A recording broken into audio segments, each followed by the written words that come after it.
Dios bendiga tu vida este precioso y maravilloso día. Hoy quiero darte una palabra preciosa, poderosísima palabra que yo sé será de grande bendición a tu vida. Bueno, quiero leerte el primer libro de Samuel, en el capítulo número 16, y te voy a leer del verso 14 al verso 16. Y dice la bendita palabra del Señor en el nombre del Padre, del Hijo y del Espíritu Santo. El espíritu de Jehová se apartó de Saúl y le atormentaba un espíritu malo de parte de Jehová. Y los criados de Saúl le dijeron: He aquí ahora un espíritu malo de parte de Dios te atormenta. Diga, pues, nuestro Señor a tus siervos que están delante de ti, que busquen alguno que sepa tocar el arpa, para que cuando esté sobre ti el espíritu malo de parte de Dios, él toque con su mano y tengas alivio. Bueno, yo creo que todos sabemos el efecto que produce alabar al Señor. Satanás y sus demonios también usan la música para producir rebelión, drogadicción, depresión, deseos sexuales, histeria, locura y muerte. Así como también el enemigo es imitador. Bueno, nosotros nos damos cuenta cuán importante es alabar a nuestro Señor Jesucristo. Y bueno, hoy nos damos cuenta, la música del mundo puede tener odio, terror, rebelión, lujuria y efectos de destrucción. Eso es lo que encontramos en la música secular. Sin embargo, sabemos que cuando nosotros alabamos a Dios, el infierno tiembla. Y bueno, el enemigo tiene que huir. Si nos damos cuenta aquí en estos dos versículos que leímos, nos estamos dando cuenta que el espíritu malo se iba cuando tocaba David. Bueno, mis amados, hace 3000 años la Biblia nos habla de cuando David llegó a vivir al palacio con el rey Saúl. La Biblia nos enseña que puede ahuyentar y sacar de tu casa espíritus demoníacos.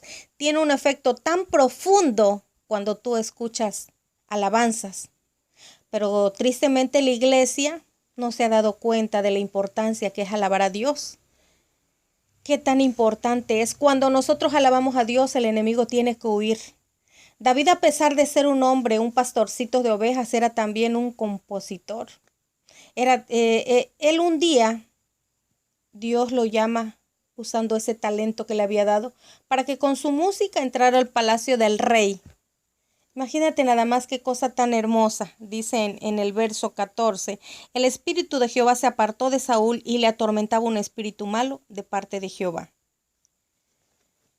Y bueno, el resultado de la ausencia del espíritu, porque dice que se había apartado. El espíritu de Jehová se apartó de Saúl.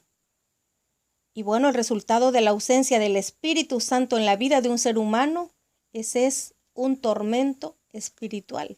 Nuestra mente, amados, ha sido diseñada para ser dirigida, controlada y llena del Espíritu Santo.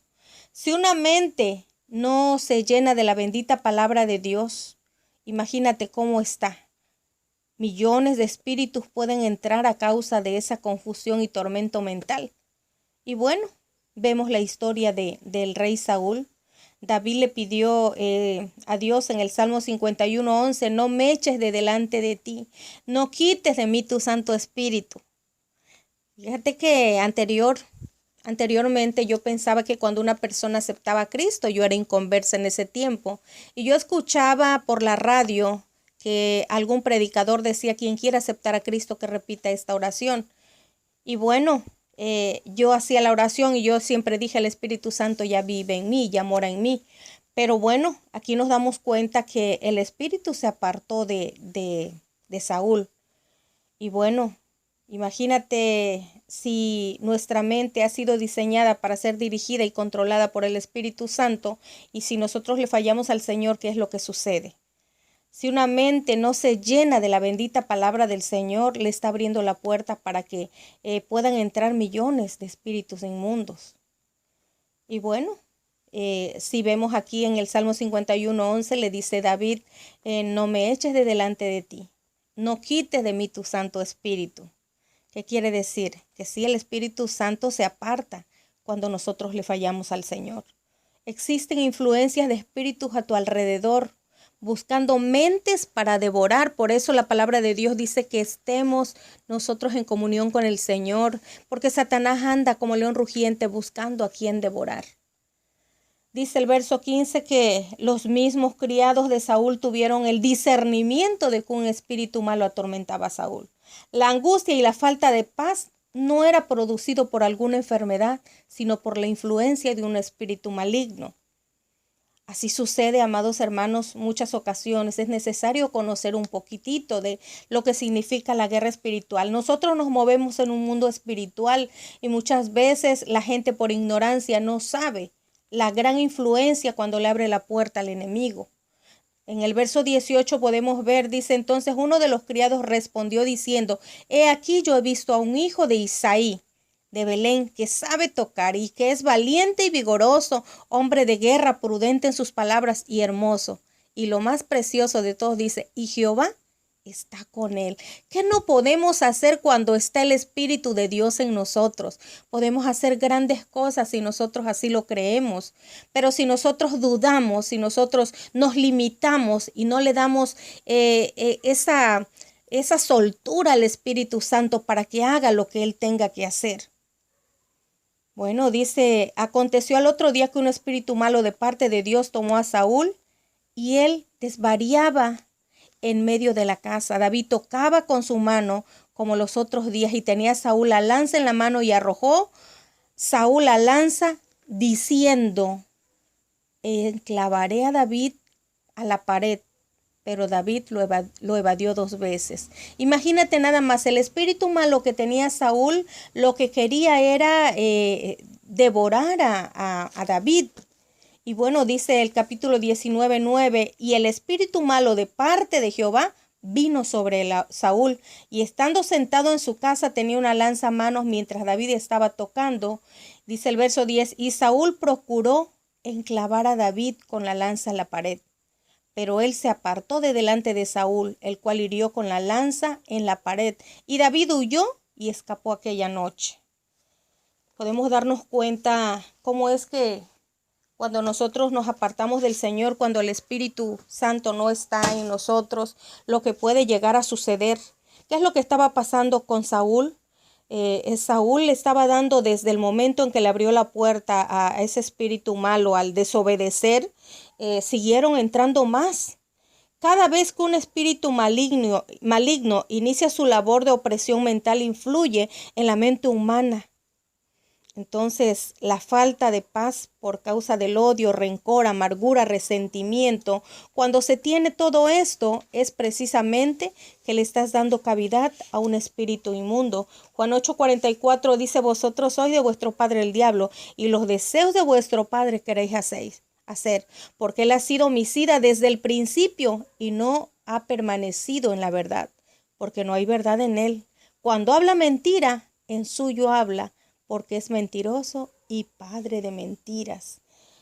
Por lo tanto, necesitamos tener mucho cuidado para lo que nosotros hacemos. ¿Qué era lo que estaba sucediendo? ¿Cómo es que el Espíritu de Dios se apartó de Saúl? Precisamente por la desobediencia. Tenemos que ser obedientes, tenemos que vivir en santidad. Por eso Jesucristo vino a este mundo. Él nos dijo, mi paz os dejo, mi paz os doy, no como el mundo la da. Cuando dice la palabra de Dios, no como el mundo la da, se refiere, ¿qué es lo que da el mundo? La persona cuando tiene algún problema, se alcoholiza, se droga y de ese modo encuentran la paz, se pierden. Supuestamente ellos eso les hace olvidar. ¿Qué es lo que está pasando? Es el mundo la que supuestamente les está dando esa paz artificial. Por eso dice nuestro Señor Jesucristo que Él dijo, mi paz os dejo, mi paz os doy, no como el mundo la da. Y bueno, mis amados, Cristo viene a darnos la paz y esa es la evidencia de que la ausencia de los espíritus. Él viene a darnos la paz, pero bueno, de nosotros depende si nosotros queremos la paz de Cristo o queremos vivir con la paz que da el mundo, el alcoholismo, la drogadicción. Bueno, un espíritu maligno no puede entrar a una persona que está llena del Espíritu Santo. Si nosotros estamos llenos del Espíritu Santo, el espíritu maligno no puede entrar a nosotros. Nosotros no, por más que el espíritu maligno quiera atacarnos, no puede entrar porque ya no puede entrar porque el Espíritu Santo que está en nosotros, Él está ahí y no puede llegar un espíritu inmundo y entrar. ¿Por qué? Porque nosotros estamos viviendo en santidad, estamos viviendo como Dios le agrada. Entonces, por lo tanto, esa es la manera cuando tú un espíritu maligno te ha atacado, pero tú decides apartarte del pecado, confesar tu pecado y ese espíritu maligno es expulsado, tú ya tienes que vivir como un verdadero hijo de Dios, ya no puedes imitar al mundo, porque si tú imitas el mundo, dice la palabra de Dios en Lucas 11:24, que cuando un espíritu inmundo sale, anda por lugares secos y no hallando reposo, regresa y dice, volveré a la casa de donde salí, y le encuentra sin ausencia de Dios, ve que no hay palabra de Dios, la persona no ha buscado a Dios, viene con 7 peores. Entonces, quiero decirte lo que vivió el rey Saúl era algo tremendo. Era algo tremendo porque la palabra de Dios aquí se usó aquí, dice que lo atormentaba un espíritu. Y bueno, era un espíritu que lo oprimía, un espíritu que lo oprimía mentalmente y en gran extremo. Quiero decirte que el blanco perfecto del enemigo es la mente humana y es nuestra mente donde ahí se libran las batallas entre el bien y el mal. Por eso es tan importante que siempre usemos nuestra armadura. Es importantísimo que usemos ese casco, ese yelmo de la salvación en nuestra cabeza para que el enemigo no pueda venir a bombardearnos. Nuestra mente debe estar saturada por la bendita palabra del Señor y de esa manera el enemigo no puede entrar. El enemigo no nos puede atacar. Dice Filipenses 4:8, todo lo que es bueno, todo lo que es justo, todo lo que es santo, si hay virtud alguna, todo lo que es digno de alabanza, en esto debemos de pensar. Qué importante es alabar al Señor. Si nosotros todos los días ponemos alabanza en nuestra casa, si todos los días escuchamos alabanza, quiero decirte que no le estás dando entrada a ningún espíritu maligno. Cuando tú alabas en todo tiempo, en todo momento al Señor, el enemigo tiene que huir de tu casa, tiene que huir de tu mente cuando tú alabas, cuando tú cantas al Señor. Dice Josué 1:8, nunca se apartará de tu boca este libro de la ley, sino que de día y de noche meditarás en él, para que guardes y hagas conforme a todo lo que en él está escrito, porque entonces harás prosperar tu camino y todo te saldrá bien. Muchas veces decimos, bueno, pero ¿por qué a mí todo me sale mal? Yo estoy buscando a Dios, pero de todas maneras yo creo que Dios no me escucha, yo creo que Dios no me ve. Y no, analiza. Dice la palabra de Dios, nunca se apartará de tu boca. Y cuando te dice nunca es ni de día ni de noche, hay otra parte donde dice, nunca se apartará de tu boca este libro de la ley, sino que de día y de noche meditarás en él, para que guardes y hagas conforme a todo lo que en él está escrito, porque entonces harás prosperar tu camino y todo te saldrá bien. Ahí está la clave. Si tú quieres ser prosperada, si tú quieres que todo te vaya bien en tu vida, medita de día y de noche en ese libro de la ley. Yo quiero decirte que Dios es grande, es maravilloso, te ama demasiado. Él nos dice que le alabemos en todo momento. Y bueno, cada uno de nosotros decide. San Juan 5:39 dice, escudriñad las escrituras, porque a vosotros os parece que en ella tenéis la vida eterna. Y ellas son las que dan testimonio de mí. Qué cosa más hermosa. ¿Quieres saber del Señor? Escudriña las escrituras, porque en ella tenemos la vida eterna. Tenemos que leer y vivir la verdad, hacer la Biblia nuestra razón de vivir. Dice Romanos 12:2, no os conforméis a este siglo, sino transformaos por medio de la renovación de vuestro entendimiento, para que comprobéis cuál es la buena voluntad de Dios, agradable y perfecta. En el nombre poderoso de Cristo Jesús, yo bendigo tu vida. Espero que